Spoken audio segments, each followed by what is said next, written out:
Dans le cadre des centres sociaux connectés, nous vous proposons des vidéos pour vous initier aux gestes de premier secours. Les gestes de secours sont des gestes qui vont vous permettre de réagir au mieux face à une situation et de limiter au maximum l'aggravation de l'état de votre victime.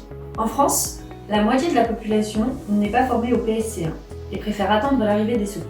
Attention, cette vidéo ne remplace en rien une vraie formation PSC1 dispensée par les organismes agréés. Le premier maillon de la chaîne, c'est vous. Quand alerter les secours? Lors de situations présentant des risques. Quand une vie est en danger, dès que possible, après avoir évalué rapidement la situation et les risques. Qui alerter? Le 112, le 18, le 15, le 17, le 114. Les numéros d'appel d'urgence permettent de joindre les secours gratuitement. Ils sont joignables 24 heures sur 24, 7 jours sur 7 et toute l'année. Autrement dit, tout le temps. Si vous êtes victime ou témoin d'un accident dans l'Union européenne, contactez le 112.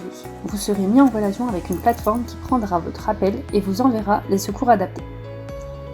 Pour une situation de danger concernant des personnes ou des biens, contactez les pompiers, le 18. Pour une situation médicale urgente ou un risque vital, contactez le SAMU, le 15. Pour signaler une situation d'infraction nécessitant l'intervention urgente de la police ou la gendarmerie, le numéro est le 17. Pour les personnes sourdes ou malentendantes, contactez le 114. Ce numéro est accessible par fax ou par SMS.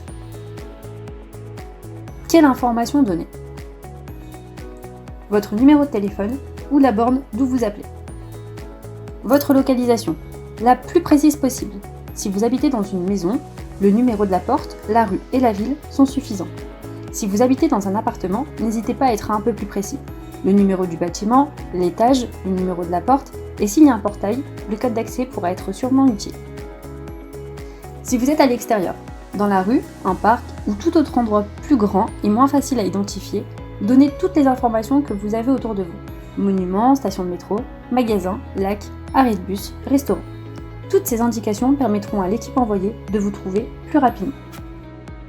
La nature de l'accident. Exemple, est-ce qu'il s'agit d'un malaise, d'un arrêt cardiaque, d'une brûlure? Ces détails permettront à votre interlocuteur, beaucoup plus professionnel, d'évaluer la situation et de vous envoyer les secours adaptés. Le nombre et l'état de vos victimes. Les gestes que vous avez faits, que vous êtes en train de faire, ou ceux que vous allez entreprendre.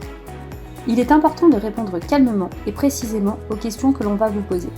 Et surtout, ne raccrochez pas tant que l'opérateur ne vous l'aura pas demandé.